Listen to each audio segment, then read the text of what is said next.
Seorang yang diduga merupakan oknum TNI terekam kamera pengawas menampar karyawan SPBU. Pelaku menampar korban karena kesal tak bisa membeli BBM karena tak memiliki barcode pembelian bahan bakar.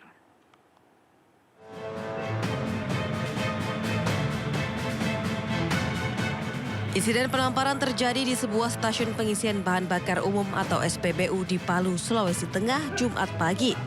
Korban merupakan petugas SPBU bernama Asriadi.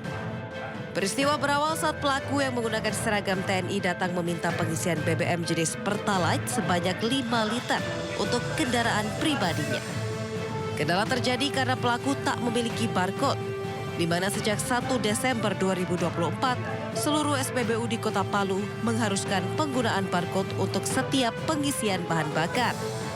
Korban sempat menawarkan bantuan untuk membantu pelaku membuat barcode sebagai solusi, namun pelaku menolak.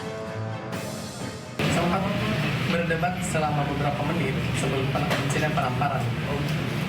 Dia mengatakan kenapa harus seketat itu, kenapa tidak ada kebijakan, dia cuma 5 liter. Jadi kembali saya jelaskan bahwa ini aturan sudah diatur dari sistem. Kita tidak bisa mengeluarkan minyak tanpa barcode. Secara sekilas dia melayangkan untuk menampar saya yang pertama kali, cuma saya menghindar. Tiba-tiba tidak lama kemudian dia menampar saya yang kedua kali. Setelah insiden tersebut, pelaku meninggalkan lokasi tanpa meminta maaf dan justru menantang korban untuk melaporkannya ke pihak berwajib. Hingga saat ini, pihak TNI belum memberikan komentar terkait insiden yang terjadi. Dari Palu, Sulawesi Tengah, Jamie Hendrik, iNews melaporkan. Korban pelecehan seksual Agus penyandang disabilitas di Mataram terus bertambah. Saat ini jumlah korban yang melapor mencapai 15 orang. Untuk melancarkan tipu daya kepada korban, tersangka menggunakan modus bisa mengeluarkan mantra dan memandi sucikan untuk membersihkan dosa.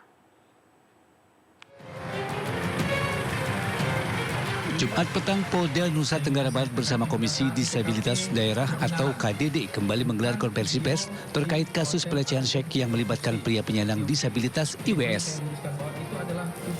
Dalam keterangannya, KDD menyebut ada korban lain yang melapor sehingga jumlah korban IWS menjadi 15 orang, di mana 2 diantaranya masih berstatus anak. Dari keseluruhan jumlah korban tersebut, 4 diantaranya sudah diambil keterangan atau dilakukan BAP. Rencananya dalam waktu dekat polisi akan melimpahkan berkas IWS ke kejaksaan. Bahwa ada laporan yang pertama, korban-korban yang lain itu menjadi saksi pendukung sebagai saksi korban yang memang menyatakan atau mendukung bahwa memang pelaku melakukan perbuatan yang sama terhadap mereka.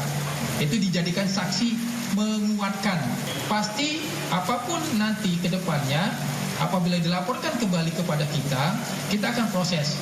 Tapi nanti kita melihat situasi yang berkembang.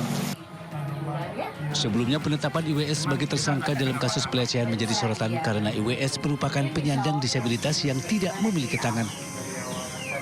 IWS pun sempat mengklaim jika ia difitnah oleh para korbannya. Biar bisa jadi berita pengakuan dia gitu. Terus menilai bahwa itu dianggap seperti Ya menganggap, bukan sih saya bilang, menuduh, dia bilang saya bikin notis itu anggapan saya. Itu kan menggerakkan seseorang. Gitu. Sementara menurut pendamping salah satu korban dalam melancarkan aksinya, IWS melakukan intimidasi dan tipu daya terhadap para korbannya dengan modus menggunakan mantra dan memandi sucikan untuk membersihkan dosa masa lalu.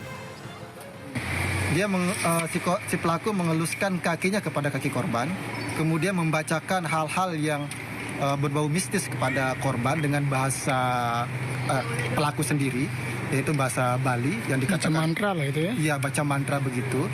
Kemudian setelah itu pelaku meminta korban untuk mengambil sebuah bunga di samping korban. Dari Mataram, Hari Karsyidi, iNews melaporkan.